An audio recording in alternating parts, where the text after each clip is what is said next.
Bonjour à tous les passionnés de cinéma, je suis enchantée de vous retrouver sur ma chaîne CinéVibe, où je partage avec vous les dernières actualités sur les films à venir et ceux déjà sortis.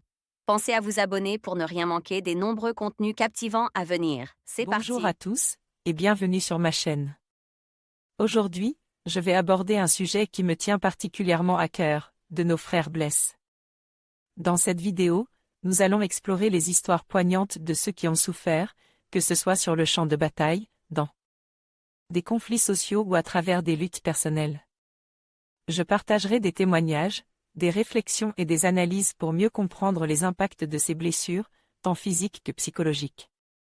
Restez avec moi pour découvrir comment nous pouvons tous contribuer à la guérison et à la solidarité envers ceux qui en ont besoin.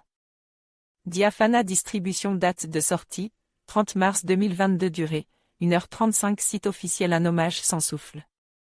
Fernand et Hélène tombent éperdument amoureux, au point que celle-ci accepte de le suivre en Algérie.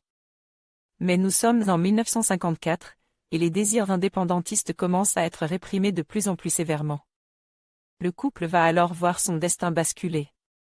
Les films du Bélier, Laurent Turinal, Diafana Distribution. Après le remarque Vandal, Élie Cisterne poursuit son exploration des âmes humaines et de leurs côtes plus sombres, en adaptant un romance intéressant.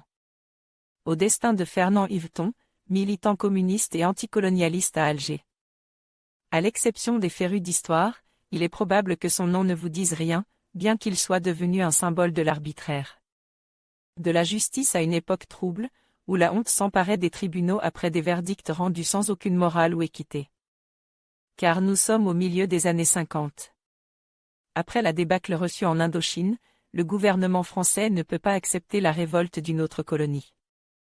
L'Algérie s'embrase, les forces de l'ordre réprimant à coups de poing et dans des bains de sang les velléités indépendantistes du peuple arabe.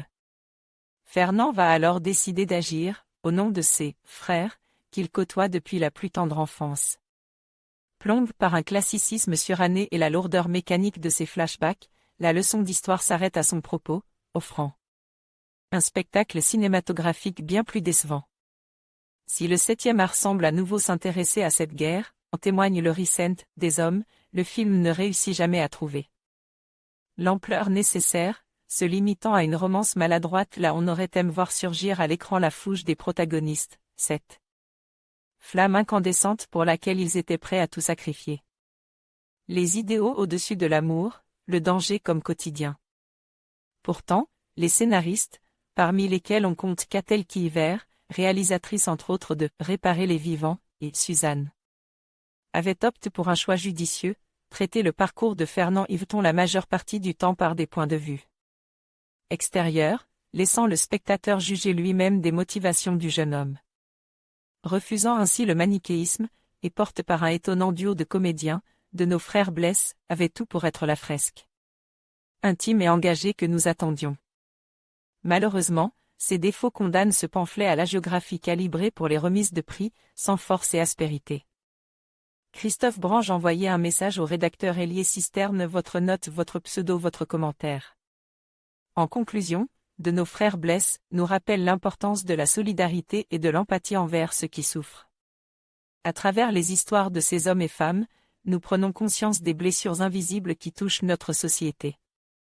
Il est essentiel de tendre la main, d'écouter et de soutenir ceux qui en ont besoin. Ensemble, nous pouvons contribuer à la guérison et à la résilience de notre communauté. Merci de nous avoir rejoints dans cette réflexion.